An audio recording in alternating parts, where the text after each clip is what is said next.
D'abord, on s'est tous adaptés, bien sûr, à l'état d'urgence, mais voilà, on a observé, d'abord dans l'état d'urgence et la première partie que nous avons vécue, il y avait des règles qui étaient simplifiées aussi pour nous, en termes de marché public, en termes de décision, d'organisation même du Conseil de Paris, puisque nous avions un certain nombre de dérogations nous permettant de délibérer, mais dans un cadre adapté par rapport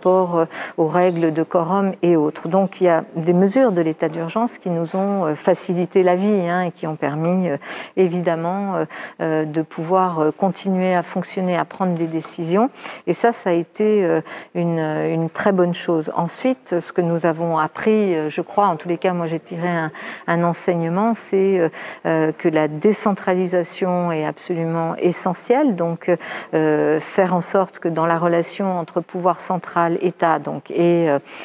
ville, il y ait beaucoup plus de coopération et de confiance. Je crois au couple préfet-maire. Je crois au fait que les maires aujourd'hui ont cette capacité logistique à mettre en œuvre des politiques, et notamment en matière de santé publique. Bien sûr, avec un préfet qui doit être à nos côtés parce que l'État est garant, notamment de l'égalité, pas que, mais notamment de l'égalité.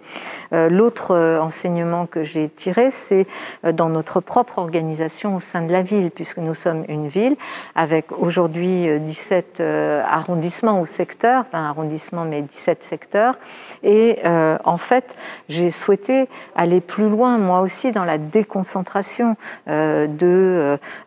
pouvoirs vers les maires d'arrondissement et dans le respect de la loi, puisqu'il n'y a pas de changement de la loi PML, mais dans le respect de la loi, on peut aller beaucoup plus loin pour là aussi rapprocher au niveau le plus local possible un certain nombre de décisions. Et j'ai fait en sorte, d'ailleurs pendant toute cette gestion Covid, et ça restera, nous nous sommes beaucoup réunis avec les maires d'arrondissement, 2 à 3 réunions par semaine, pour nous coordonner en permanence, partager l'information dont je dispose et pouvoir permettre justement aux maires d'arrondissement de pouvoir aussi à la fois informer la population, mais intervenir au mieux dans l'organisation des services. Et donc cette organisation des services publics, des services administratifs, je suis en train de mettre en place une déconcentration qui va beaucoup plus loin que ce qu'on a pu faire jusqu'à présent.